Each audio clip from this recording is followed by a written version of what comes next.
معتبر شخصیت ہیں اور مقرب پور کے سابق پردھان جناب اکرم پردھان جی، ان کے بھی ہمارے درمیان موجودگی ہے۔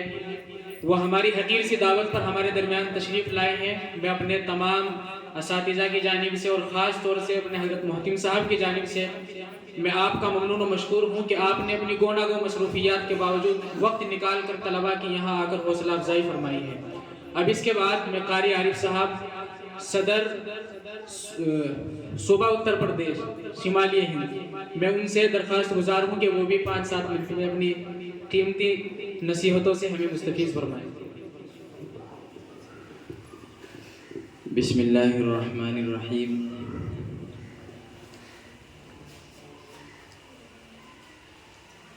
سب سے پہلے اللہ تبارک و تعالیٰ کا شکر و احسان ہے کہ اس پروردگار نے ہم سب کو اس مبارک مجلس میں بیٹھنے کی توفیق بخشی اور اس کو انعقاد کرنے کی ہمیں توفیق بخشی۔ یہ بہت مبارک مجلس ہے۔ اس مجلس کا تعلق براہ راست رسول اکرم صلی اللہ علیہ وسلم سے ہوا کرتا ہے۔ یہ تحریک تحفظ ختم نبوت، اس کے بانی حضرت ابو بکر صدیق رضی اللہ تعالیٰ عنہ ہوا کرتے ہیں۔ تو آج بڑی خوشی ہو رہی ہے کہ اس علاقے میں جو عقائد کے اعتبار سے انتہائی پسماندہ کہا جا سکتا ہے اور عقائد و نظریات پر ٹھیس پہنچانے والے یہاں مستقل ان کی سرگرمیاں ہو رہی ہیں، آج اسی مقام پر اور اسی علاقے میں تحفظ ختم نبوت کا یہ کام بڑے اعتماد کے ساتھ اور ایک منظم تحریک کے ساتھ چل رہا ہے۔ اس کے لیے میں سب سے پہلے مبارکباد پیش کرتا ہوں جو یہاں موجود نہیں ہیں لیکن وہ ہر وقت فکروں میں رہتے ہیں، ہمارے سرپرست محترم حضرت قاری ضیاء الرحمن فاروقی صاحب، جنہوں نے اس بیڑے کو مہاراشٹر کی سرزمین سے اٹھایا اور آج الحمدللہ اتراکھنڈ کی اس سرزمین پر پہنچ گیا۔ ان کے لیے مبارکباد پیش کرتا ہوں۔ پھر اس کے بعد ہمارے صدر محترم جناب حضرت مفتی شوقین مظاہری صاحب، انہوں نے اس کو قبول کیا اور پورے اتراکھنڈ میں اس کو پھیلایا۔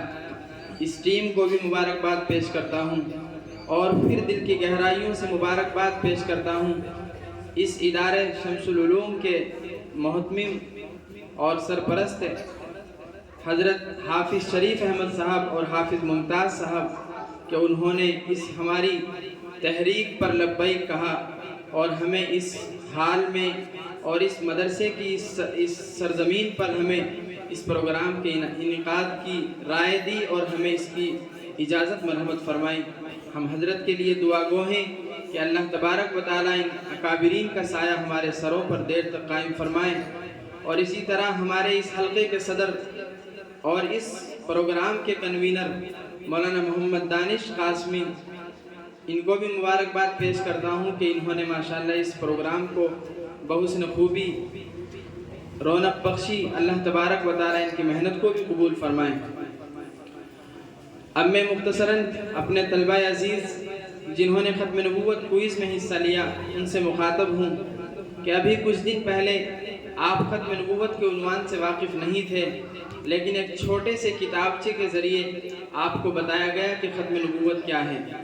ختم نبوت ایک ہمارا ایسا عقیدہ ہے کہ اگر اس میں ہماری کمزوری ہے تو پھر یہ اعمال کی نہیں بلکہ ایمان کی کمزوری ہے، اور یاد رکھو کہ کل قیامت کے دن اگر اعمال کمزور ہوتے ہیں تو ہو سکتا ہے اللہ تبارک و تعالی ہمیں معاف کر دے، لیکن اگر ہمارا ایمان کمزور ہوا تو میرے بھائی ہم اللہ کو منہ دکھانے کے قابل نہیں ہوں گے۔ تو یہ ختم نبوت کوئز کا کتابچہ جس کو آپ نے حفظ کیا اور ذہن نشین کیا، ہم آپ سے طلبہ عزیز سے خاص طور سے جن بچوں نے اس کوئز میں حصہ لیا، ہم ان سے ادباً درخواست کرتے ہیں کہ اس پیغام کو اور اس کتابچے کو اپنے دل میں ایسا پیوست فرما لیں کہ کل قیامت کے دن بھی آپ اس کی شہادت دیں کہ ہاں ہم نے ختم نبوت کے تعلق سے کچھ پڑھا تھا۔ آپ میں سے کتنے بچوں نے اس میں حصہ لیا ہے؟ ہاتھ اٹھائیں۔ ماشاءاللہ 45 بچوں نے ماشاءاللہ، یہ کلیر شریف کے لیے بہت بڑی سعادت ہے کہ ایسے مقام پر جہاں ختم نبوت کے تعلق سے روز بروز گستاخیاں کی جاتی ہوں، وہاں ماشاءاللہ 45 ایسے بچے، ایسے ہونہار بچے جو ختم نبوت کے تحفظ کے لیے کھڑے ہیں۔ تو اب آپ اس چیز کو اپنے دل میں سنبھالیں کہ شکیل بن حنیف کون ہے؟ شکیل بن حنیف کون ہے؟ ہاں، سب ایک ساتھ جواب دیں۔ شکیل بن حنیف کے ماننے والا کیسا ہے؟ اس کو اپنے قبرستان میں بھی دفن؟ حضور صلی اللہ علیہ وسلم کے بعد کوئی نبی آ سکتا ہے؟ کوئی آپ کو پیسے دے کے کہے کہ آ سکتا ہے، مان لو گے؟ کیوں نہیں آ سکتا؟ اس لیے کہ یہ قرآن سے بھی ثابت ہے اور احادیث سے بھی یہ بات ثابت ہے۔ تو اس عقیدے پہ آپ جمع رہیں گے انشاءاللہ۔ اپنا دایاں ہاتھ سر پہ رکھ کے اس بات کا وعدہ کرو اکابرین کی موجودگی میں کہ انشاءاللہ ہم لوگ مرتے دم تک تحفظ ختم نبوت کے تعلق سے بیدار رہیں گے، بیدار رہیں گے انشاءاللہ۔ کوئی پیسے دے نہیں مانیں گے، کوئی 1-2 لاکھ روپے دے نہیں مانیں گے، کوئی مارے نہیں مانیں گے۔ ہم کیا کہتے ہیں؟ ہمارا ایمان کیا ہے کہ حضور صلی اللہ علیہ وسلم آخری نبی ہے۔ حضور صلی اللہ علیہ وسلم اب آپ کے بعد میری جان تو جا سکتی ہے لیکن نبی نہیں آ سکتا۔ میں نہیں کہہ سکتا کہ کوئی نبی آئے گا،